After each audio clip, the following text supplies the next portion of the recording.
प्यारे बच्चों, आज हम कक्षा 11 के पाठ नंबर 3 यायावर साम्राज्य के बारे में कुछ महत्वपूर्ण बिंदुओं पर चर्चा करेंगे। यायावर का अर्थ घुमंतु होता है, जिसे खानाबदोश भी कहते हैं। क्या होता है? घुमंतु, जिसे क्या बोलते हैं? खानाबदोश। स्थायी समाज वह समाज है जिसमें आजीविका का प्रमुख साधन कृषि और पशुपालन है। आजीविका का प्रमुख साधन क्या है? कृषि और पशुपालन।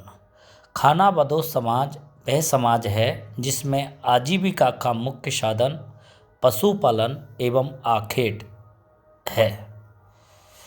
जिस प्रदेश की कृषि भूमि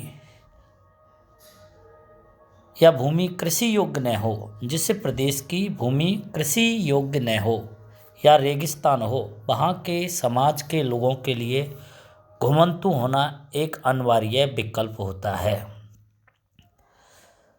मंगोल मध्य एशिया में रहने वाली एक प्रजाति है। मंगोल मध्य एशिया में रहने वाली एक प्रजाति है। मंगोल लोग तातार, खितान, मंचू और तुर्की कबीला से भाषागत समानता होने के कारण परस्पर एक दूसरे से जुड़े हुए थे। आधुनिक युग में मंगोल लोग मंगोलिया, चीन, रूस में निवास करते हैं। मंगोल जाति के लोग खानाबदोश जीवन व्यतीत करते हैं। तीरंदाजी व शिकार में बहुत कुशल थे। 12वीं शताब्दी में चंगेज खान ने तमाम मंगोल कबीलों को एक करके एक साम्राज्य का निर्माण किया, जिसे यायावर साम्राज्य कहते हैं।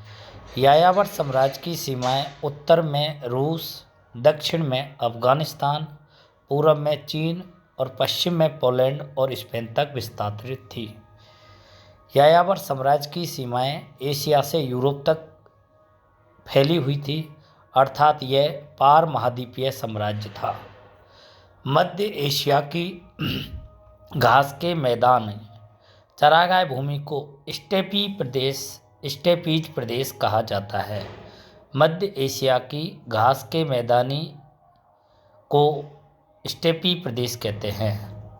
बर्बर, अंग्रेजी में बारबेरियन शब्द यूनानी भाषा के बारबरिस शब्द से उत्पन्न हुआ है, जिसका अर्थ गैर यूनानी लोगों से है।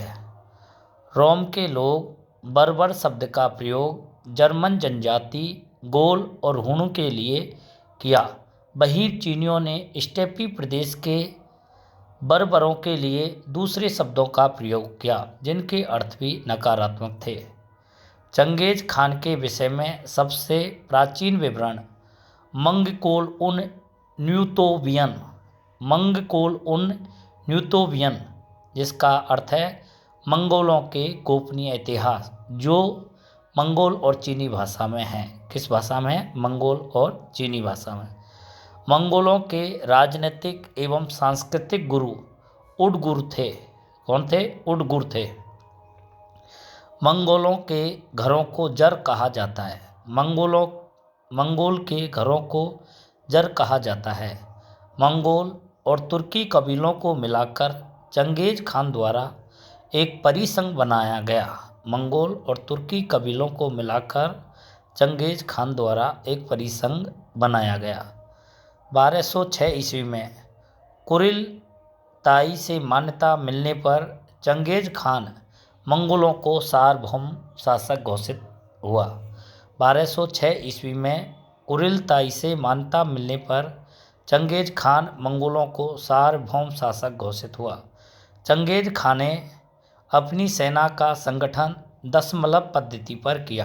किस पद्धति पर? दशमलव पद्धति पर। ख्वारिज्म का शासक सुल्तान मोहम्मद चंगेज खान के प्रचंड कोप का शिकार हुआ। मंगोल सेनाओं ने सुल्तान मोहम्मद के पुत्र जलालुद्दीन का पीछा करते हुए सिंध प्रदेश तक आ गए थे। कहाँ तक? सिंध प्रदेश। चंगेज खान की सैनिकों की सबसे बड़ी इकाई लगभग 10,000 सैनिकों की थी, जिसे तुमन कहा जाता है। क्या बोलते हैं, तुमन। चंगेज खान की सैनिकों की सबसे बड़ी इकाई लगभग 10,000 की थी, जिसे तुमन कहा जाता है। चंगेज खान ने अपने तीसरे पुत्र ओगोदेई को अपना उत्तराधिकार का संकेत दिया था। चंगेज खान हरकारा पद्धति के द्वारा दूर दराज के स्थान से संपर्क करता था। कौन सी पद्धति? हरकारा पद्धति। इस संचार व्यवस्था के लिए मंगोल यायावर अपने पशु समूह से अथवा अन्य पशुओं का 10वां हिस्सा कर के रूप में देते थे, जिसे कुब-कुर कर कहा जाता है। कौन सा कर? कुब-कुर कर, कुवे-कुरे कर। यह कर स्वेच्छा से दिया जाता था। कैसे दिया जाता? स्वेच्छा से। चंगेज खान की मृत्यु के बाद कुरिल लताई महापरिषद के उसके तीसरे पुत्र ओगोदेई को अपना खगान सम्राट बना लिया। ओगोदेई की मृत्यु के पश्चात कुरिल लताई मंगू खान को खगान चुना, मंगू खान को सम्राट चुना। मंगू खान के काल में कुबलाई खान और हलाकू ने मंगोल साम्राज्य का अत्यधिक विस्तार किया। किसने? कुबलाई खान और हलाकू ने। मंगू खान की मृत्यु के उपरांत कुबलाई खान ने बिना कुरिलताई से मान्यता लिए अपने आप को खगान या सम्राट घोषित किया। कुबलाई खान चीन में युवान वंश की नींव डाली, जिसका अंत 1368 में हुआ। पूछ लिया जाता है, चीन में युवान वंश की नींव किसने डाली थी? कुबलाई खान ने। कुबलाई खान की मृत्यु के पश्चात मंगोल साम्राज्य 5 भागों में विभक्त हो गया। कितने भागों में? 5 भागों में। मंगोल साम्राज्य में यात्री पास सुविधा के लिए बाज नामक कर देते थे। कौन सा कर? बाज नामक कर, पास सुविधा के लिए। कई ऐसे मंगोल शासक हुए जिन्होंने सूफी संतों के प्रभाव में आकर इस्लाम धर्म स्वीकार कर लिया और अंततः 14वीं सदी के अंत तक मंगोल साम्राज्य समाप्त हो गया।